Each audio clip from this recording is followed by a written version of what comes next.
I asked her out. She laughed. Then she watched me build an empire without her. You ever have one of those moments where everything's about to change and you don't even know it yet? That was me senior year of high school the day I asked Emily out. Emily Thompson. Yeah, that Emily. Blonde hair like it caught sunlight and kept it eyes so green you'd swear they were filtered in real life. She was the type of girl who made hallway traffic stop not by being loud, but by just existing. I wasn't popular. Not hated, not invisible, just somewhere in the middle. Call it social purgatory. I was the guy people borrowed notes from and forgot to invite to parties. But Emily? She was out of my league. And I knew it. Everyone did. So why'd I ask her out? Because I thought maybe, just maybe she'd say yes. I waited until after chemistry class. We'd been lab partners a couple of times. She laughed at my dry jokes, didn't mind when I corrected her math, and once said I had nice eyes while handing me a pipette. I mean, what was I supposed to do, not fall for her? So I waited until everyone had filed out. My hands were sweaty. My voice cracked. And I said, "Hey, Emily. I was wondering if you'd maybe want to catch a movie this weekend." She blinked, smiled, then did something I wasn't prepared for. She laughed. Not in a cruel, full-volume way. Just a soft, confused chuckle like I just told her I was running for class president. She looked over my shoulder like checking for a camera crew, then said, "Wait, you're serious?" I nodded, trying not to combust on the spot. "Oh," she said, still smiling that tight, awkward smile. I just don't see you that way." "Sorry. That's sweet though." And then she left. Just like that. Didn't hurt at first? Not really. It was like when you bump your knee and it's numb for a few seconds before it pulses with pain. And of course, it didn't end there. By lunch, the news had spread. I was that guy. "Did you hear about Jacob asking Emily out?" She laughed in his face. "Brutal. You know what's worse than rejection? Rejection with a laugh track." That day, I walked home instead of taking the bus. My ears were hot. My thoughts louder than traffic. But here's the thing, this wasn't the first time I'd felt like I didn't belong. See, my family? Not exactly Team Jacob either. My dad thought dreams were for rich people and my mom's main form of communication was passive-aggressive sighs. I was an only child, but I always felt like an afterthought. So maybe that moment with Emily, that rejection, was just the final domino in a long road that had been tipping since birth. That night, I pulled out a notebook and started writing. Not a journal. A plan. I didn't know what it would look like yet, but I made a promise to myself. One day, they'd all know my name. Not out of spite. Not for revenge. But because I'd become someone impossible to ignore. I didn't expect life to give me a break after that whole Emily fiasco, but I also didn't expect it to hit me like a freight train 2 weeks later. Senior year ended with more of a whimper than a bang. No prom invite, no big send-off. Just a good luck scrawled on my yearbook from teachers who barely remembered my name. My dad didn't show up to graduation, said work was more important. My mom came but left before I even found her in the crowd. So I did what any 18-year-old with 0 connections and $200 in graduation money would do. I moved out. Let me rephrase that. I left. No big announcement. Just packed what I could in a duffel bag, grabbed my laptop and an old bike and rode away from the only place I'd ever lived. I didn't even have a destination. Just a gut feeling that if I didn't go now, I never would. First stop was a friend's couch. Then another friend's cousin's basement. Then, well, nowhere. I spent a couple nights sleeping behind a 24-hour laundromat. Real glamorous, I know. One night it rained so hard my only pair of shoes were soaked through for 3 days straight. That's when I chipped my tooth on a protein bar that had frozen solid in my backpack. Stupid thing still clicks when I yawn. That might have been the lowest point. Or maybe not. There's a surprising number of lowest points when you've got no safety net. I started picking up work where I could. Stocking shelves at a gas station overnight. Cleaning out fryers at a burger joint. Washing cars. I didn't care. Every dollar I earned was one more step away from being the guy who got laughed at. Funny thing? The less I had, the more focused I became. No distractions. No fallback. Just this growing determination in my chest like a coal I couldn't let go out. I read everything I could at the public library. Business blogs. Self-help books. Real estate forums. Watched hours of free online courses sitting in the corner with one headphone in, pretending I was waiting for someone. Some nights I'd pass by the coffee shop where Emily worked part-time. She never saw me. But I saw her once through the window laughing with a guy who drove a brand new Mustang. I'll be honest, yeah, it stung. But then I looked down at my cracked phone and thought, you're not supposed to be here. But you are. You're surviving. You're learning. You're becoming. One afternoon, while wiping tables at this dingy fast food place, a guy in a wrinkled suit walked in and dropped his wallet. I picked it up, ran it to him outside. He thanked me. Paused. Said, "You looking for something better than this?" I thought he was joking. Turns out he ran a local moving company. Needed someone to lift couches and not complain. Said I looked scrappy. Not sure if that was a compliment, but I took the job. That job changed everything. It wasn't glamorous, but it paid better. More hours. Regular tips. The best part? I got to see how people lived. Real people. Big houses. Small apartments. Foreclosures. Rich neighborhoods with driveways bigger than my childhood home. I saw how people packed their lives into boxes. Saw what they kept and what they left behind. One day, we moved a guy out of a rundown rental. Landlord showed up in a beat-up Prius and signed some forms. I made a dumb comment like, "Place doesn't look like much." He looked at me and said, "Yeah, but it pays my mortgage 4 times over." I asked him what he meant. He said 2 words that stuck in my brain like duct tape on drywall. Passive income. That night, I Googled those words until 3 a.m. Real estate. Investing. Rentals. Property management. Flipping. Something clicked. Like really clicked. I didn't want to work forever. I wanted ownership. Leverage. Stability. And maybe, just maybe, freedom. From that moment on, I wasn't just working to survive anymore. I was working to build something. They still didn't see me coming. But they would. Oh, they would. Year 1 out on my own was held together with duct tape and stubbornness. By year 2, I had calluses on my hands, yeah, but also on my ego. Turns out rejection and rock bottom don't kill you. They just sand you down until only what matters is left. That moving job? I held onto it like a lifeline. Worked extra shifts, showed up early, stayed late. Eventually, the boss, Mike, started letting me help with estimates and scheduling. Said I had a reliable face. Not sure what that means, but I'll take it. I used the extra cash to finally get my own place. Nothing fancy, just a tiny studio above a pawn shop. The walls were thin, the plumbing screamed like a horror movie when the shower turned on, but it was mine. First night there, I slept on the floor with a rolled-up hoodie as a pillow and smiled like I'd won the lottery. Then I started saving. Hard. Every extra cent, packed lunches. Wore the same 3 shirts in rotation. No streaming services. No nights out. I read about a guy who bought his first rental property with $10,000 in grit. So I made that my number. 10 grand. That was my new finish line. Now here's the twist. One afternoon, I'm moving a sofa into a condo building across town. Nice area, luxury elevators, the kind of place where the hallways smell like eucalyptus instead of disappointment. We roll up to unit 704. Door opens. Guess who's standing there? Emily. Yeah, that Emily. She's in scrubs. Turns out she was in nursing school and she looked surprised, but not like, "Oh no, you're here." More like, "Wait, you." And here's the wild part. She smiled. "Oh wow. Jacob?" I nodded. "Hey, Emily." She looked around, then back at me. "I didn't know you were working for a moving company." "Yup. Been at it a while." "Oh, that's cool." And then she just stood there, kind of watching me and the guys haul furniture like we were the halftime show. Her boyfriend or roommate or whatever wasn't home. Just her and her coffee and that look in her eyes. Not mocking. Not cruel. More like curious. She didn't bring up high school. Didn't mention that day in chem class. But she lingered a little too long in the hallway when we finished. Said, "It was nice seeing you again." I just said, "You too," and walked back to the truck. But my brain? My brain wouldn't shut up. Was she being nice? Was she interested? Did it matter? Spoiler, not really.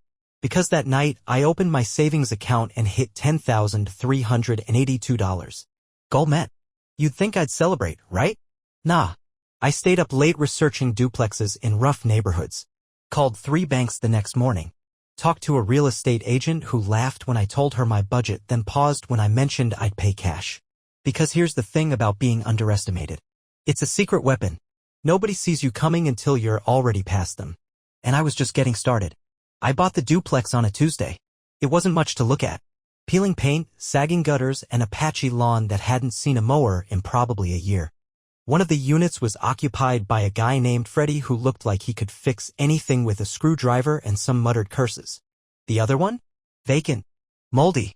Reeked of old cigarettes and despair. But it was mine. All mine.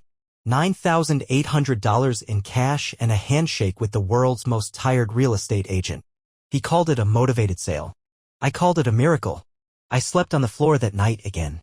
Just me, a borrowed sleeping bag, and the sweet smell of mildew and potential. The next few weeks were brutal. Scraping ceilings, repainting walls, replacing cabinet doors. I learned how to tile a bathroom using YouTube and some very questionable advice from Freddie, who was now my tenant/unofficial mentor. I burned through the rest of my savings in about 3 weeks. By week 4, I had no backup funds, a sink that leaked every morning at 6:12 a.m., and a back so sore I considered sleeping in a standing position. But I also had something else. A paying tenant in Unit 2. Which meant, for the first time in my life, money was coming in while I slept. Okay, technically I wasn't sleeping because the bed frame collapsed under me, but the principle stands. Now let's talk about the punch. It happened 3 days after I put the "for rent" sign out front. A different girl from high school, Brittany, who used to borrow my notes and then ignore me at lunch, came by to look at the place. Said she and her boyfriend were looking for something cheap but charming. She toured the unit, said she liked it, then paused in the hallway and gave me this look. "Wait," she said, squinting. "Did you go to Lincoln High?" I nodded. "Class of 17. Her face lit up. "Oh my God. You're Jacob." And before I could respond, she added, "Didn't you ask out Emily Thompson?" And she totally laughed in my face. I finished for her. She froze, like a deer in social awkwardness headlights. I didn't mean it. I just smiled. "No worries. I get that a lot." She looked genuinely uncomfortable. Her boyfriend ended up hating the unit anyway, so they didn't rent it.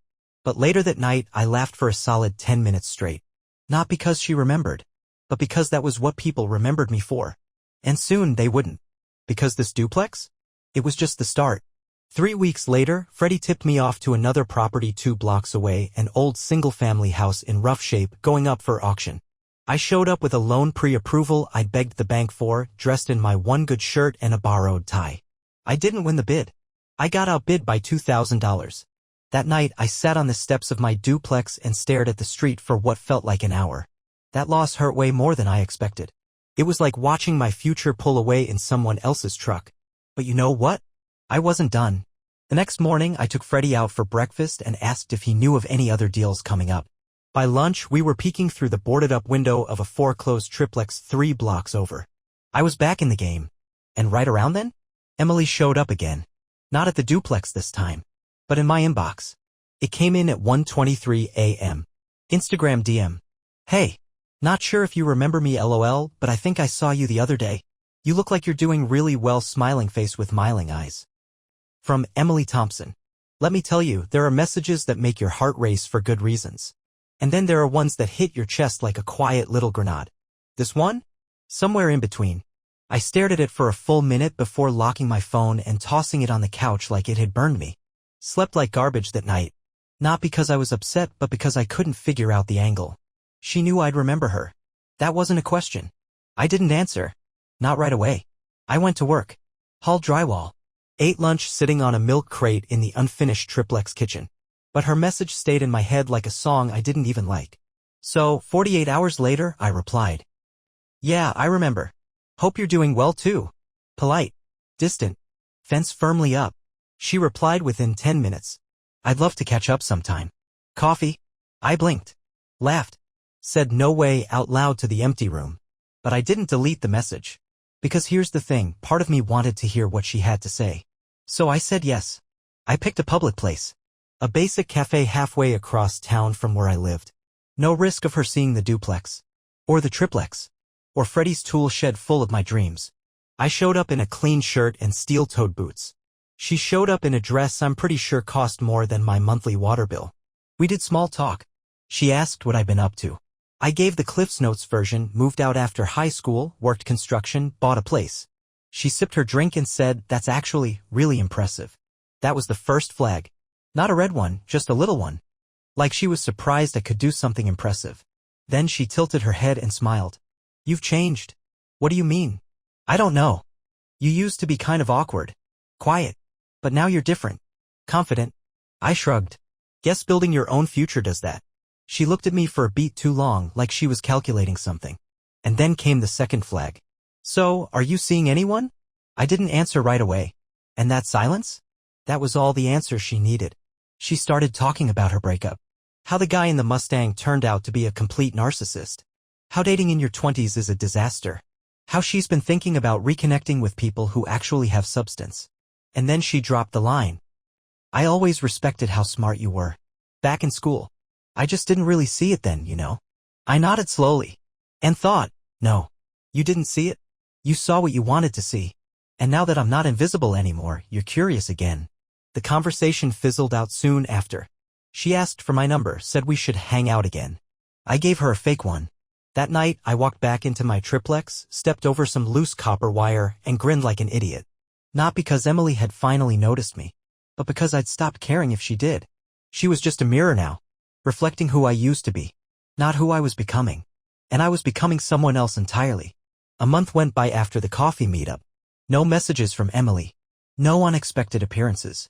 No social media drama. I thought that was the end of it, just a strange little blip, a memory flaring up like an old injury when the weather changes. Then one Saturday morning, while I was finishing drywall in the back unit of the triplex, Freddie stuck his head through the open frame and said, "Hey, you expecting company?" I wiped my hands. Not unless it's the plumber or someone coming to tell me I finally won a sweepstakes. He jerked a thumb toward the front porch. Blonde. Jeans. Big sunglasses. Kinda standing there like she owns the place. I felt my stomach drop and rise again all in one breath. Walked to the front and sure enough, Emily. This time she wasn't wearing scrubs or coffee shop casual. She looked polished. Intentional. Like she was auditioning for a part. "Hey," she said, like we'd seen each other yesterday. I stepped outside, hands still dusted in white. "What are you doing here?" I asked, not unkindly. Just firmly. She did that thing, bit her lip, looked at her shoes, smiled sideways. "High School Emily 101. I was driving by. Thought I'd say hi." I blinked. "This is 20 minutes from where you live." She laughed a little like I'd caught her doing something silly. "Okay, maybe I wanted to see what you were working on. You mentioned you were fixing up places." I was curious. That word again, curious. I let out a breath. "Look, Emily. I don't think this is a great time." Her smile faltered just a hair. "Are you seeing someone?" she asked, out of nowhere. I tilted my head. "What difference would that make?" She stepped forward just a bit. "Because I've been thinking. About us. About timing. Maybe we didn't get a fair start." There it was. The rewrite of history. The new narrative where maybe she'd always liked me but just hadn't realized it. The slow attempt to unlaugh at something that had already been laughed at. I shook my head gently. "There wasn't an us, Emily. There was a moment. And it passed." She looked stung. But only for a second. Then she reset, smiled again. "I just think it'd be nice to catch up more. You're doing amazing things. You're glowing up," she added with a little laugh, like we were in on some joke together. "You follow me?" I asked. She paused. "I might have seen a few things online," she said. "The duplex. The triplex. You've really built something, Jacob." Her tone made it sound like she was proud. But I couldn't help hearing what she wasn't saying. "Now you're worth noticing. Now you're worth something." I smiled. Not bitter. Not smug. Just grounded. "Well," I said, "thanks for stopping by. I've got grout to mix." And I stepped back inside. Let the door swing shut behind me. Freddie didn't ask. He just handed me a bucket and said, "You want the clean trowel or the rusty one?" That night, I checked my social media and sure enough, Emily had liked 5 posts in a row. Once from months ago. The kind of thing people do when they're not being subtle. She'd followed me. I didn't follow back. Because here's the truth, my life? It wasn't about proving anything to her anymore. It was about building something real.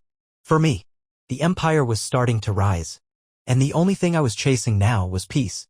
You know the feeling when things finally start clicking? That quiet confidence where you're no longer hustling just to survive, but to grow? That's where I was. The triplex was halfway done and already attracting tenants before I'd even finished patching the drywall. Freddie and I had turned the place into a tight ship, and we were good at it. Real good. Word got around. And then it happened. I got a call from a property developer. Not a big-time guy in a tailored suit. Just a local name, but he'd heard about the kid flipping the blocks the city forgot. Said he liked my work ethic. Asked if I wanted to partner on something. A 4-unit building just a few miles away. Rundown, yes, but structurally solid. The numbers? Even I could see it had legs. He was offering me 30% equity if I helped handle the rehab. I was stunned. For a second, I wondered if he had the wrong number. Then I realized this is the moment. This is when people stop asking if you're doing okay. and start asking if they can get in on it. I said yes. And I celebrated the only way I knew how, by taking a 3-hour nap and eating real pizza instead of gas station sandwiches. Everything felt like it was lifting. Finally. And then came the sucker punch. From Freddie. Yeah, Freddie. My day one. The guy who let me crash on a mattress in the unfinished duplex back when the insulation was still exposed. The guy who taught me how to patch concrete and price out used appliances. One day I stopped by the triplex unannounced.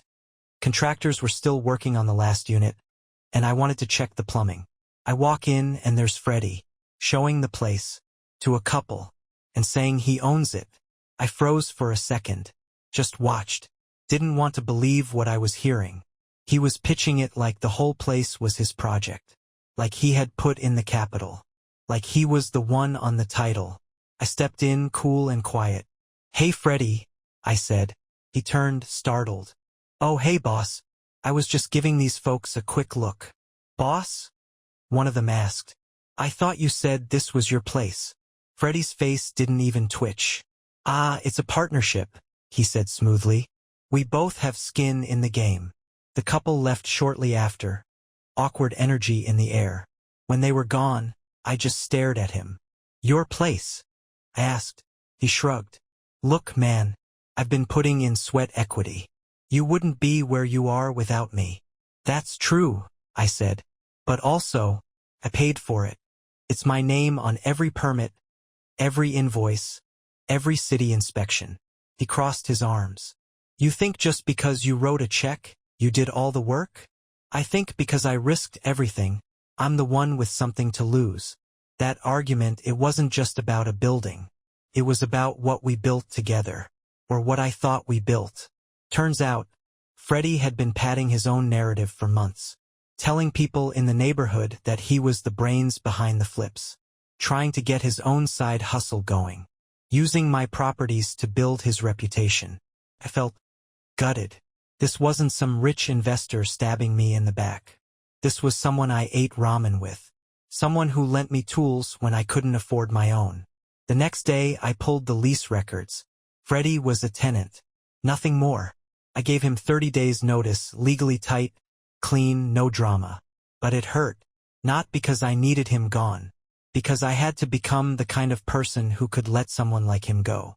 That's part of the climb no one warns you about. You don't just leave behind bad circumstances, you leave behind good people who make bad choices. That night, I sat in the empty shell of what was once our shared project. And Emily? Yeah, she messaged again. "Hey, saw the article about your properties. So proud of you. I'd love to talk sometime." I didn't reply, not because I was angry, but because that version of me, the one who wanted her approval, was gone. He got evicted, too. It started with an email. Subject line, "Potential acquisition opportunity. Let's talk." I thought it was spam. Almost deleted it. Then I looked closer at the signature. Someone from a mid-sized real estate firm downtown. I recognized the name from a podcast episode about urban redevelopment. The kind of people who wear loafers with no socks and say things like value-add potential while sipping $9 espresso. Curiosity got the better of me. I replied. We set up a meeting for Thursday. I showed up in my usual work boots, jeans, and a polo that still smelled faintly like primer. Their office had glass walls, exposed brick, and a lobby where the air smelled like cinnamon and approval. They offered me water in a glass bottle. I said no thanks. Then the guy, let's call him Derek because of course his name was Derek, slid a folder across the table. Inside, a printed map of the 3 properties I owned, a list of recent renovations I'd posted publicly, and a formal offer. 7 figures. I almost laughed. Not because it was insulting, oh no, it was real money. More money than I'd ever seen on paper. Enough to pay off everything, move somewhere warm, and retire into obscurity by age 30. But something about the whole thing felt off. Derek leaned forward. You've done an impressive job, Jacob. Really? You've revitalized a forgotten corner of the city. But we're working on a bigger vision. Boutique housing. Upscale redesign. You've laid the groundwork, we want to take it to the next level. I looked him in the eye. You mean gentrify it? He smiled like I told a joke. I didn't. They wanted to buy me out, package my story into a flashy brochure, and slap their logo on top of my sweat, stress, and sleepless nights. I told them I'd think about it. Walked out into the street with that offer still burning in my hand. And that's when it happened. I turned the corner and saw Emily. Not just saw her, locked eyes with her. Across the street, she was with a friend, mid-conversation, holding an iced coffee. And the second our eyes met, she stopped talking. She gave me a look I'll never forget. Not longing. Not embarrassment. Recognition. Like she finally saw me not as the guy she once laughed at, or the one she messaged out of nostalgia, but as someone untouchable. Like the distance between us wasn't just across the street. It was miles. She didn't wave. Neither did I. I just nodded once. And kept walking. Back at the triplex, I stood in the doorway of Unit 3, our cleanest rehab yet, and just breathed. That offer? I didn't take it. Not because I'm allergic to commas in my bank account, but because the value of what I was building wasn't just in square footage. It was in knowing that I did this when no one thought I could. Not Emily. Not Freddie. Not even me some days. That night, I stood on the roof of the triplex, watching the sun set over a city that no longer felt like it owned me. And I realized something simple but seismic. I wasn't climbing anymore. I was building. Foundations. Not ladders. I hadn't heard from Emily in weeks. I figured she finally got the message, silent as it was. Instead, the universe had a better idea. I was at a local networking event. One of those slightly awkward, catered things with bad sliders and warm fruit punch where people pretend they like each other for LinkedIn clout. I was mostly there to support a contractor buddy who'd invited me. He thought I should start rubbing shoulders with suits. I prefer hammers to handshakes, but hey, I wore a button-up. And that's when I saw her. Not Emily. Her dad. Mr. Thompson. Back in high school, he'd been the kind of guy who drove a German car to the grocery store 2 blocks away. Always wore a polo, always had that look like everyone else was doing life a little bit wrong. He walked right up to me like we'd just spoken yesterday. Jacob, right? I blinked. Yeah. He offered a smile and one of those firm handshakes that tries to measure you. I've been hearing your name around lately. Real estate, right? Flipping, developing, that kind of thing. I nodded slowly. My daughter Emily mentioned you two reconnected recently. Ah, there it was. He paused. We were wondering, he said, if you'd be interested in meeting with us. Possibly advising on a property we're trying to move. It's been on the market a while. Thought someone with your skills might see the value. Let me tell you something. It took everything in me not to laugh. This man, who once wouldn't let Emily carpool with me for a school project because I didn't seem driven enough, was now asking for my advice. In a crowded room. With people watching. I gave him the same polite, measured smile I'd given Derek back at the development firm. I appreciate the offer, I said. But I'm not really taking new projects at the moment. Trying to focus on things I own. He nodded, trying to hide the surprise. Of course, he said, just thought I'd reach out. We're all really proud of what you've built. That word again, we. Funny how we only shows up when you're winning. I excused myself and walked straight out of that room. Needed air. And guess who was waiting just outside the doors? Emily. Leaning on the railing like this was all casual. Like she hadn't planned it. Hey, she said. I didn't know you'd be here. I'm guessing your dad did. She didn't deny it. Just offered that same soft smile that used to melt people. Used to. You've really made a name for yourself, she said. People are noticing. I tilted my head. That what this is about? She stepped closer. No. I didn't realize back then who you were becoming. I didn't see it. And that was my mistake. I let the silence hang. She kept going. I know it's probably too late, but if there's ever a chance to start over, even just as friends, I'd really like that. You ever have a moment where your heart doesn't break, it just resets? This was that moment. I looked at her, not with anger or bitterness, but with clarity. You don't want to be friends with me, I said. You want to be friends with the version of me that finally made it. But that version? He doesn't forget who laughed. And who watched him climb alone. She didn't say anything. Didn't have to. I nodded once, turned, and walked away. Not out of cruelty. But because this time, the story wasn't hers to write. It was mine. And I was 2 chapters from the ending. The morning I signed the papers on my 5th property, I didn't tell anyone. No champagne. No Instagram post. No humblebrag. Just me, a pen, and a notary who looked vaguely confused that a guy in scuffed work boots and a hoodie was closing on a $500,000 piece of land. I shook her hand, walked out into the parking lot, and sat in my truck for a long while. Sun was coming up. Coffee was still warm. And I smiled. Not the kind of grin you throw on for a photo. The The kind that sneaks up on you when you realize something small but enormous. I'm okay. For the first time in maybe ever. Not chasing. Not running. Just standing still. Peacefully. I'd spent the last 4 years building something out of nothing. Flipping houses. Managing rentals. Earning my reputation one busted water line and permit fight at a time. Not with shortcuts. Not with slick talk. Just grit. And patience. And along the way, people changed. Some left. Some came crawling back. Some showed up only when there was something to gain. But me? I stayed the course. Even when it hurt. Especially when it hurt. Emily didn't message again after that night outside the networking event. Didn't try to bump into me or like another old post. She got the message. Or maybe she finally just stopped seeing me as a guy she could circle back to once the glow-up was complete. And honestly, I hope she's doing fine. I don't wish her badly. But I don't wish her back. Freddie moved to another state. Started his own handyman business. We haven't spoken since, but sometimes I check his website. Looks like he's doing all right. Maybe we both learned something. That real estate developer? Still sends me emails. Still doesn't get replies. And my parents? We weren't close to begin with. But they saw the article in the local paper. The one that called me a grassroots real estate success story. They left a voicemail. I never called back. Because this life? It wasn't for them. It was for me. And the next version of me. The one I haven't met yet. These days, I spend more time helping first-time buyers than chasing my next flip. I started a little side program, nothing official, just advice and small loans for kids like me who never had a shot and don't know where to begin. The world makes you think you need permission to change your life. But you don't. You just need a moment, a choice, and a whole lot of staying power. So if you're reading this and you're still in the middle of your own part 1, take it from me. You don't need to be seen by the world to build something that matters. You just need to start.